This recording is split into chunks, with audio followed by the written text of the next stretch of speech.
大学最後の冬、さゆりは遭難した。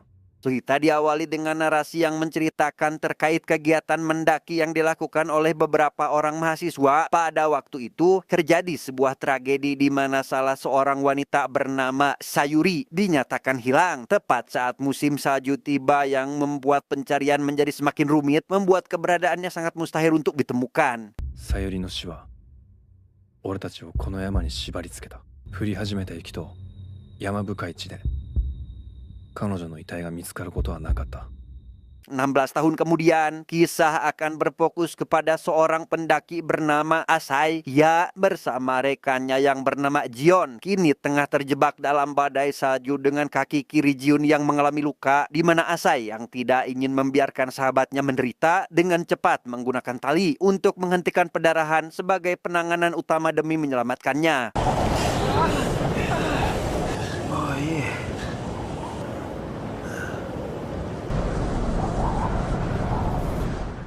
Pada detik ini, Jion lekas menyarankan Asai untuk pergi seorang diri menuju gubuk terdekat. Ia yang merasa jika hidupnya akan berakhir di tempat ini lekas jujur terkait Sayuri yang rupanya tidaklah hilang melainkan dihabisi olehnya. Sehingga kini ia pun bersedia mati di tempat ini untuk menebus kesalahannya itu.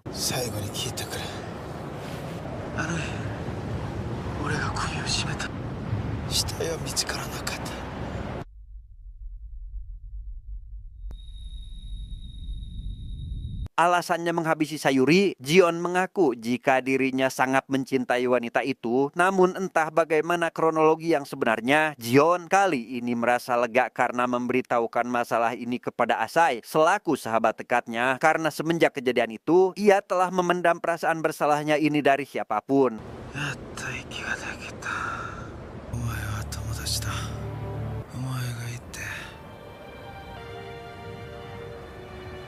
Tanpa mempedulikan hal itu, Asai yang hanya ingin mereka berdua bisa selamat lekas melanjutkan perjalanan hingga menemukan gubuk di sekitaran area itu. Sehingga dengan cepat ia pun kembali ke tempat sebelumnya untuk menjemput Jayun. Dan karena sahabatnya tidak bisa berjalan secara normal, Asai dengan baik hati menopangnya hingga sampai ke gubuk tersebut.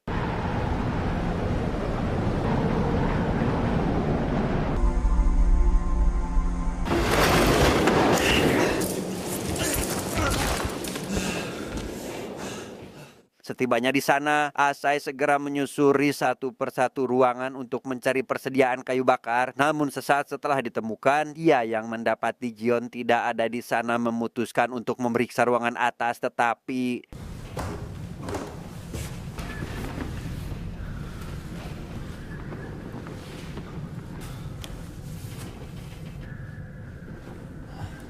setelah api berhasil dinyalakan, Asai yang lupa tidak membawa ponsel meminta Jion agar menggunakan ponsel miliknya demi menghubungi tim penyelamat, di mana Jion yang mengaku telah meninggalkan semua barang miliknya dalam tas membuat Asai tidak memiliki pilihan lain kecuali harus pergi ke lokasi sebelumnya. Namun karena cuaca di luar sedang buruk, Jion pun lekas menyarankannya untuk menunggu hingga esok pagi.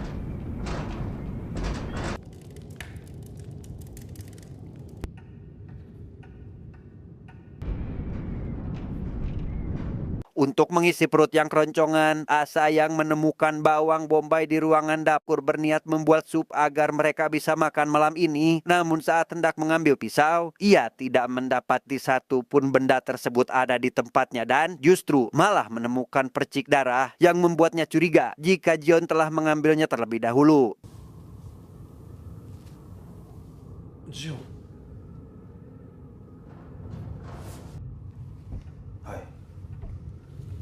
Saat akan memastikannya, Asai cukup dibuat terkejut saat mendapati Jion telah berbohong mengenai ponsel miliknya. Ia juga mendengar percakapannya melalui telepon dengan tim penyelamat, di mana Jion mengatakan jika dirinya hanya seorang diri berada di tempat ini. Yang hal itu membuat Asai curiga jika Jion telah menyesali pengakuannya yang sudah menghabisi Sayuri dan merasa yakin jika ia juga akan dibunuh untuk menutupi fakta kejahatannya itu.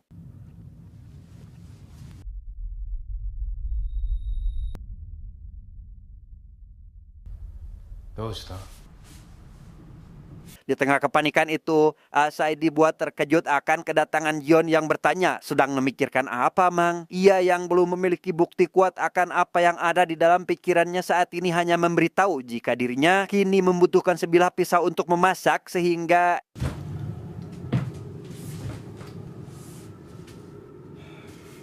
Tsukae.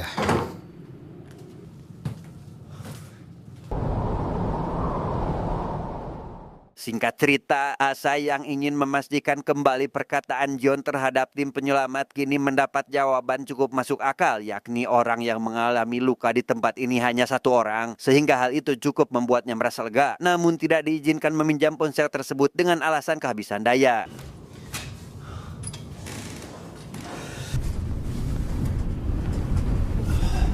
Kaeshite kure. Tanpa mempermasalahkan hal itu, Asai yang sebenarnya menjadi lebih ragu terhadap sahabatnya ini pun lantas mengembalikan pisau yang sebelumnya digunakan untuk memasak. Dan setelah sup bawang buatannya jadi, Asai yang tidak ingin dianggap cepu karena mengetahui Jion sebagai pembunuh Sayuri berusaha meyakinkannya untuk melupakan semua kejadian ini. Omae ni gokaku shita. 聞かなかったことにする。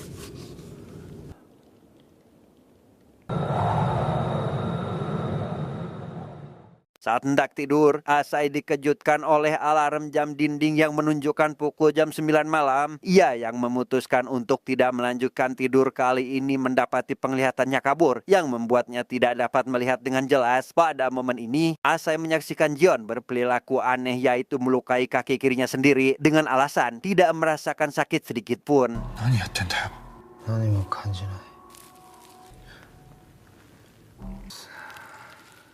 Di sana Jion menyalahkan Asai yang mengikat kakinya terlalu kuat, di mana Asai yang hanya bermaksud menghentikan pendarahan pada luka yang dialami sahabatnya, kini berusaha mengalihkan pembicaraan dengan menanyakan kembali apakah tim penyelamat benar-benar akan datang esok hari. Dan karena tidak ingin ada perdebatan, Asai pun memutuskan untuk kembali melanjutkan tidurnya.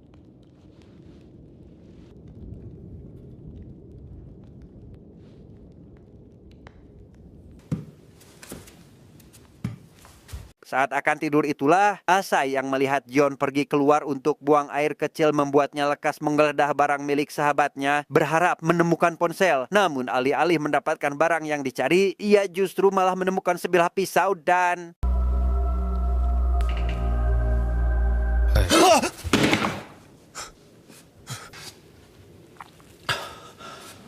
Di sana Asai yang dianggap berperilaku aneh mengaku sedang merasa tidak enak badan dan sedang mencari obat untuk mengatasinya, di mana Jion yang mengaku tidak membawa obat lekas menyarankan agar segera beristirahat.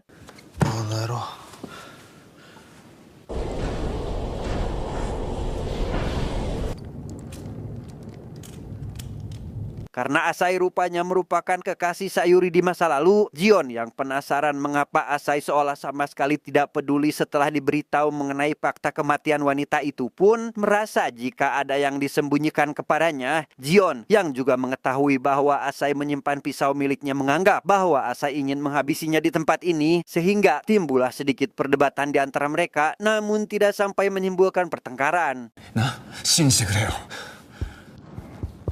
親友だ。 Asai yang tidak ingin menindaklanjuti masalah ini berjanji akan menjaga rahasia tentang kematian Sayuri. Namun Jion tentu tidak dapat percaya begitu saja dan meminta Asai untuk mengatakan perihal dosa besar yang pernah dia lakukan, di mana Asai yang merasa tidak pernah melakukan kesalahan membuat Jion selaku sahabatnya merasa kecewa. ないよ。考えろ。そんなの意味ないだろ。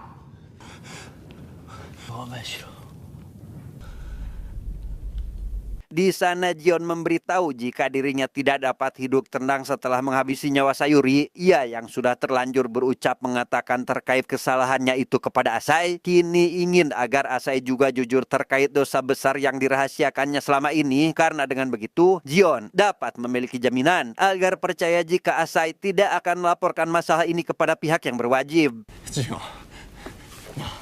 告白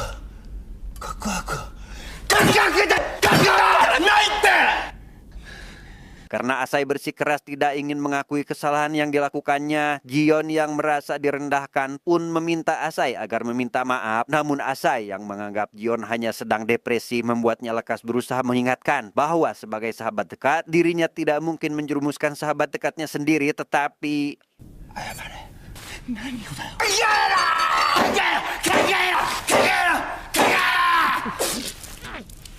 Dan ya, setelah utah uger, penglihatan Asai menjadi semakin buram yang membuat situasinya merasa terancam, di mana Jion yang sepertinya sudah tidak dapat lagi berpikir jernih kini mengatakan jika Asai telah melakukan kesalahan karena menyelamatkannya saat terjebak dalam badai salju dan...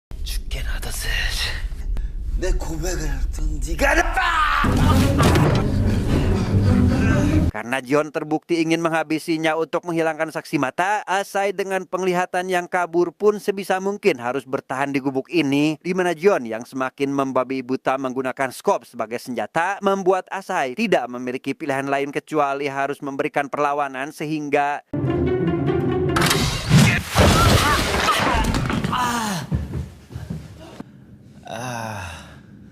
Setelah mendapat hantaman yang cukup keras pada bagian kepala, Jion yang kembali bangkit kini dihubungi oleh tim penyelamat. Ia langsung menghancurkan ponsel tersebut supaya Asai tidak dapat meminta bantuan dan lekas melanjutkan perburuan untuk menghabisi sahabatnya di tempat ini. 계속 도망치면 아주 진짜 죽여버린다.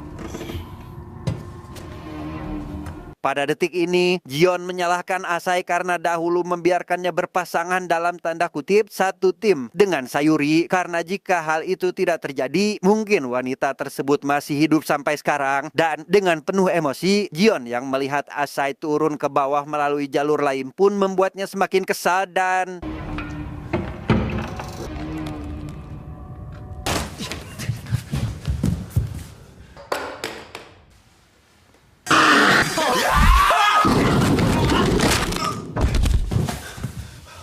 Di sana Jion mengingatkan kembali kesalahan Asai yang telah menjauhi Sayuri dan membuat wanita tersebut tidak memiliki pilihan kecuali berpasangan dengannya. Namun setelah pembicaraan berakhir, Asai yang penglihatannya masih buram seketika kehilangan Jion dari pandangan sampai akhirnya...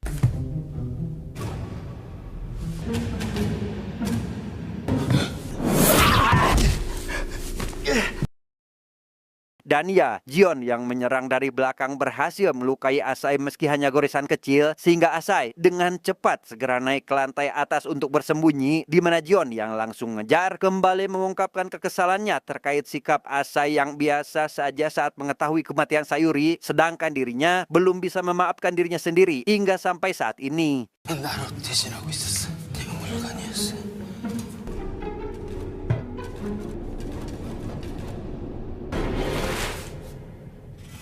Saat ada kesempatan, Asai segera membuka pintu menuju ruang bawah tanah untuk mengelabuinya, sehingga Jion yang curiga Asai telah turun dari sana lekas menghampiri pintu tersebut, dan tepat saat Jion berbaring mencari keberadaannya, Asai dengan cepat langsung mendorong pria itu agar terjatuh, tetapi...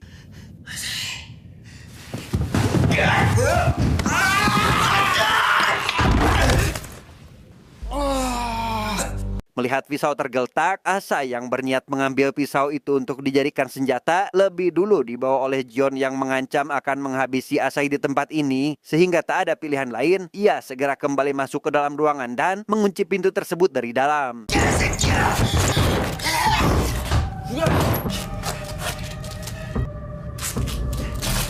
Sadar jika Jion dapat masuk melalui pintu atas, Asai segera naik melalui tangga untuk menutupi pintu tersebut dan...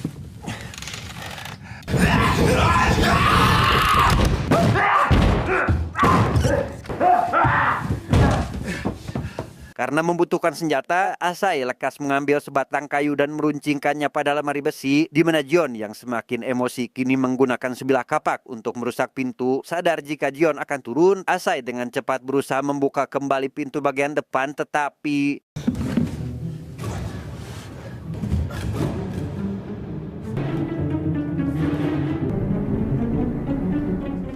Meskipun pintu berhasil dibuka, Asai memilih untuk bersembunyi di dalam dan menunggu waktu yang tepat untuk melakukan serangan, di mana Jion yang tak kunjung menemukannya, kini semakin membabi buta dengan menghancurkan setiap benda yang ada di depannya sampai akhirnya...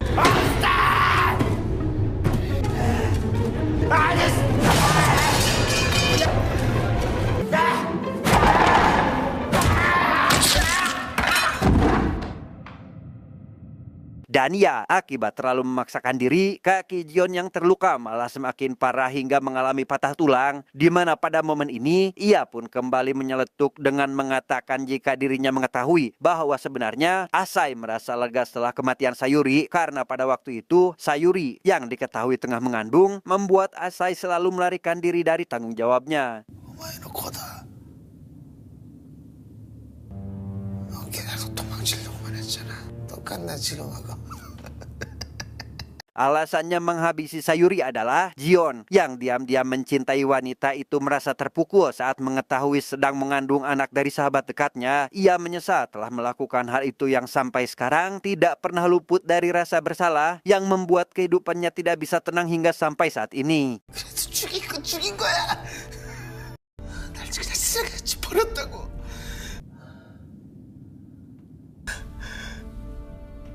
Sayang masih bersembunyi di pojok ruangan mendengar suara yang seolah diminta pertanggungjawaban. Ia yang terkejut akan hal itu secara tak sengaja membuat salah satu benda yang ada di dekatnya terjatuh, sehingga Jion yang ada di atas langsung mengetahui keberadaannya. 왜 이렇게 마음을 하냐? 오마이와 바가다요. 속이잖아. Entah apa yang ada di dalam pikiran Jion sekarang, ia lekas menutup pintu atas dan menggunakan alat seadanya demi mengunci rapat pintu tersebut. Hingga selang beberapa saat berlalu, Jion menjatuhkan dirinya sendiri dari lantai atas. Yang hal itu membuat Asai spontan kembali masuk ke dalam ruangan.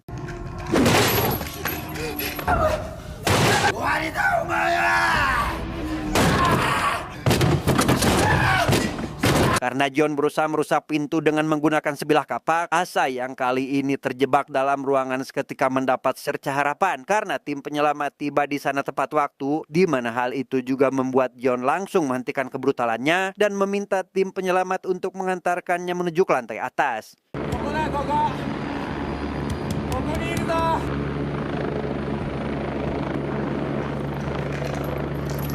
Entah apa yang sebenarnya terjadi, Lasayang berusaha memanggil salah satu tim penyelamat seolah tidak terlihat oleh pria itu, hingga pada akhirnya keanehan juga seketika terjadi saat dirinya baru saja berhasil keluar dari dalam ruangan, di mana matanya yang berubah menjadi putih dihampiri salah satu tim penyelamat yang kaki kirinya mengalami patah tulang yang ternyata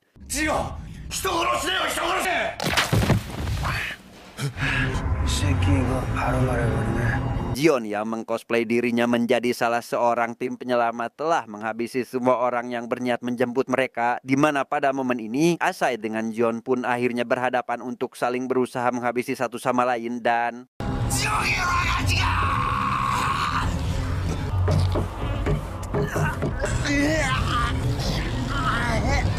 pada detik ini, kita akan diperlihatkan dengan masa lalu Asai yang rupanya menyaksikan langsung saat Jion menghabisi Sayuri, di mana pada waktu itu, si wanita yang rupanya masih hidup membuat Asai yang ingin melarikan diri dari tanggung jawab, langsung melancarkan aksinya dengan mencekik Sayuri hingga benar-benar mati, dan terjawablah sudah jika dirinya merupakan orang yang patut disalahkan atas kasus kematian tersebut.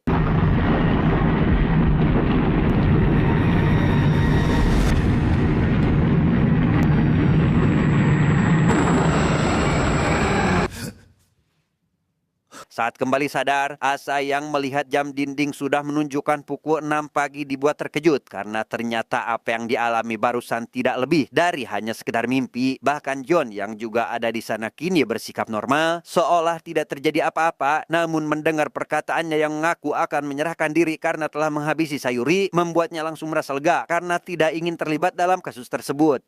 arigato. Sayuri no kuyo wa mou kono yama ni wa korenai.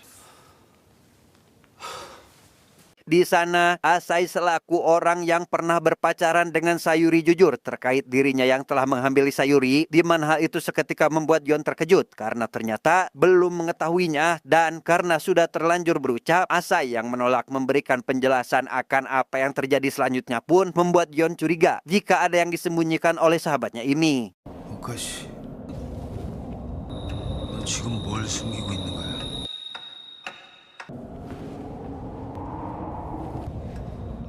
Entah apa yang akan terjadi selanjutnya, tim penyelamat yang dihubungi oleh Jion semalam pun kini terlihat sudah sampai di gubuk itu. Mereka yang melihat ada bekas darah pada tangga memutuskan naik ke atas untuk memeriksanya yang ternyata